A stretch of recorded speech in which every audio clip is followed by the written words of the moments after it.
Hello there.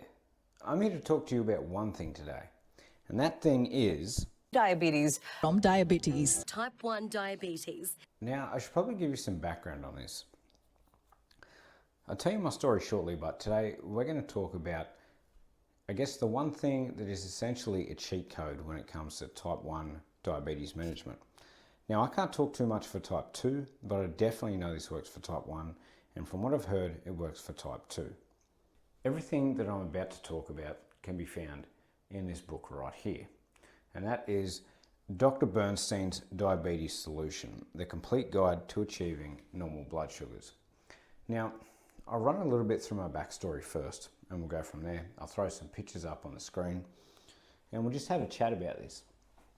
So, obviously, if you're watching this, you're probably a type 1 diabetic, or you know someone that is. I grew up standard run-of-the-mill kid.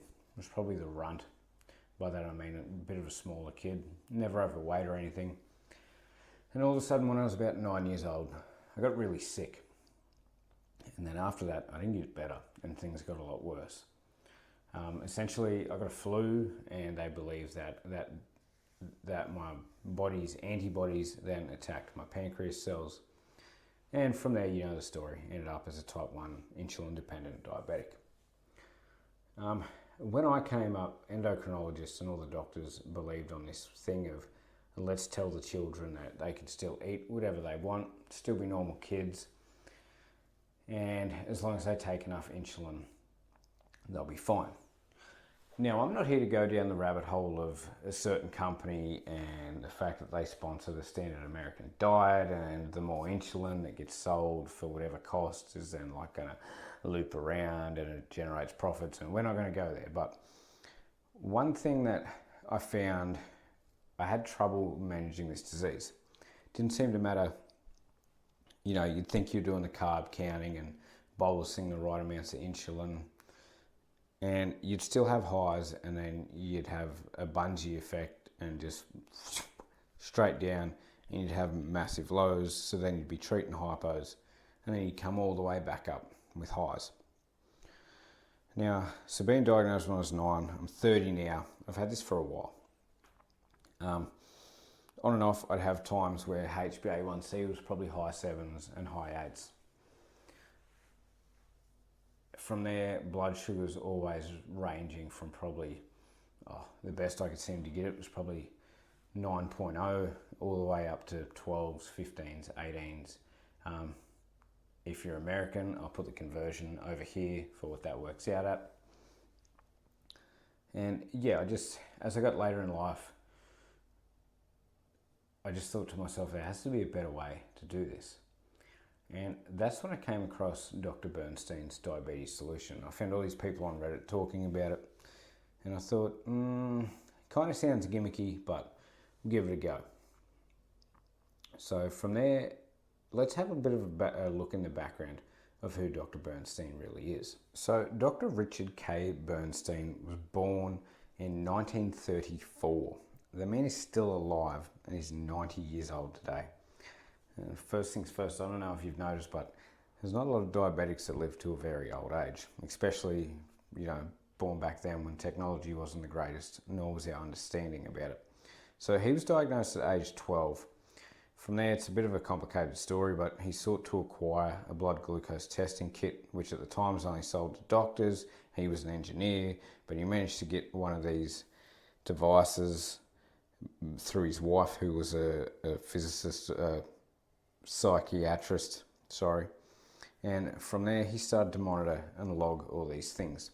And he noticed basically that when he would eat carbohydrates, his blood sugar would go up, and then he'd take insulin and he'd have these massive lows. So from there he started to advocate for a low carb diet.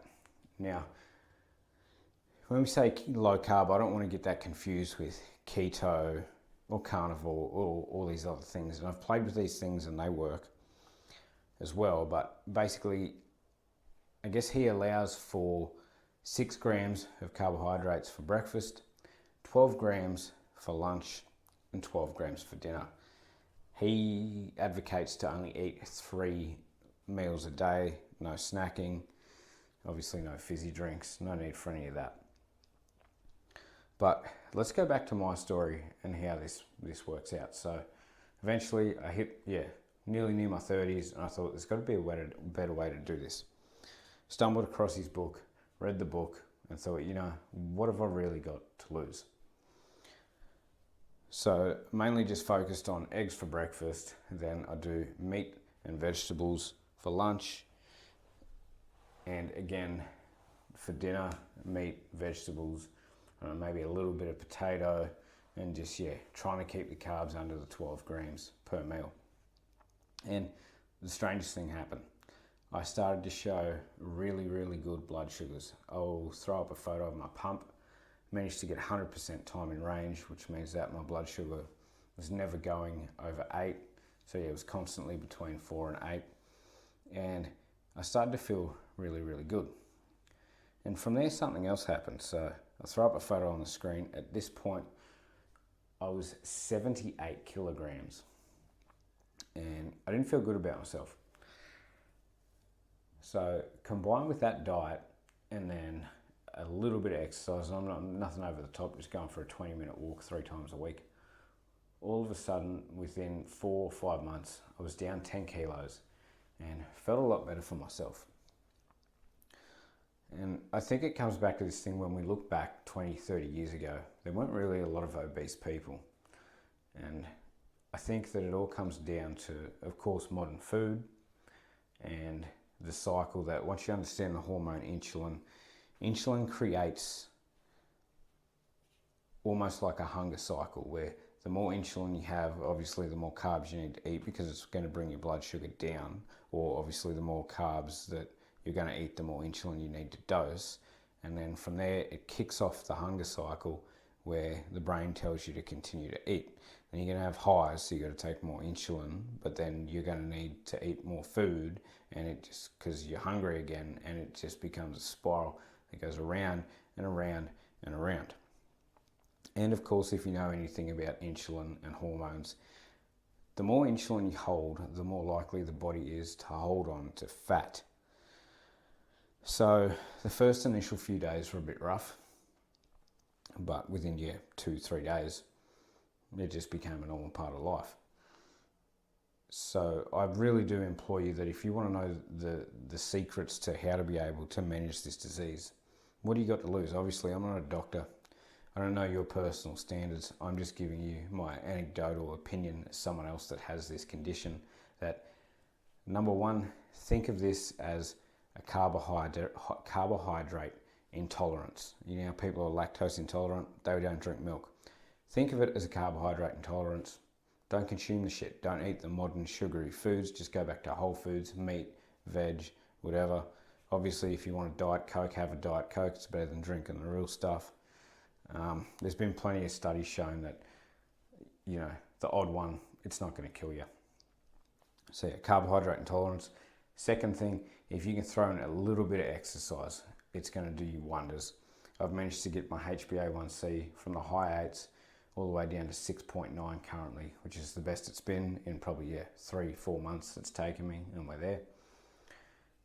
And then even then, if you want to go even further, look into what weights can do for diabetes and weight loss and for yourself, because really you only get one body, you only get one chance at this.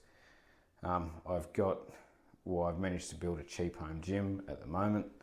It's not the flashiest setup, just got some weights, got a bench. I'll go more into that in another video. But this really is a cheat code. It makes life so much easier. I feel the best that I've ever felt. I've lost weight, great blood sugars. You don't wake up feeling sick. I don't have anywhere near as many hypos as what I once had because I'm not doing that bungee effect of up and down.